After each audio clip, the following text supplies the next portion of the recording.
If somebody brings us a deal, how do we determine an assignment fee we're willing to pay on the deal? I don't care how much they make. They can make $100,000. We've paid $50,000 assignments, $70,000 assignments, $80,000 assignments.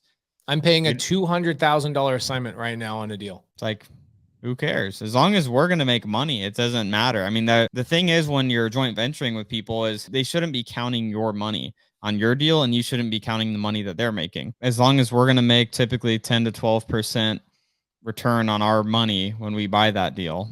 So, I mean, that's really what we're looking for. Let me just make sure people understand what you just said on the 10 to 12% deal. Right now, guys, we're not talking about creative finance. We're just talking about cash deals. If Cody and I go sell a house for $500,000, right? That's our ARV. So the buyer, right? The family that buys this house from us, John and Mary Smith, they buy this house from us at $500,000. Cody, how much net return do we want to have in our pocket to say that was a good deal for us? I mean, minimum $50,000 to $60,000. There's going to be a lot of buyers that aren't okay with that sort of return. Most buyers we know are wanting 20%.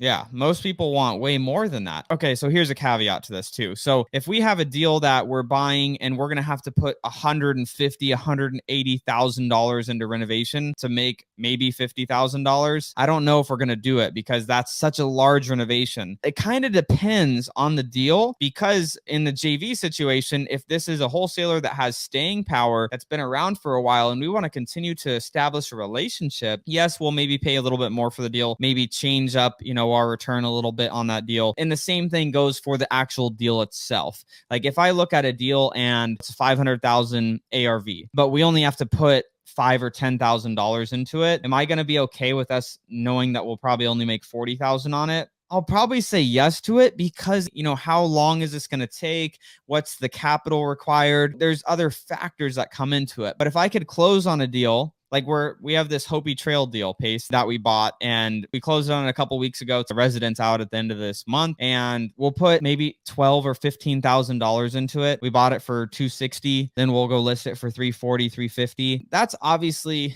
a great deal. But the thing that we look at is, okay, we have a crew, we have a team that can go and turn these deals. We have capital to turn the deals. But generally, if we're putting it in a box, 10 to 12% plus, that's what we're generally looking for. If somebody brings us a deal, I hope they make as much money as possible, but we're only going to buy it for as much as we actually can make the return that we need to make on it.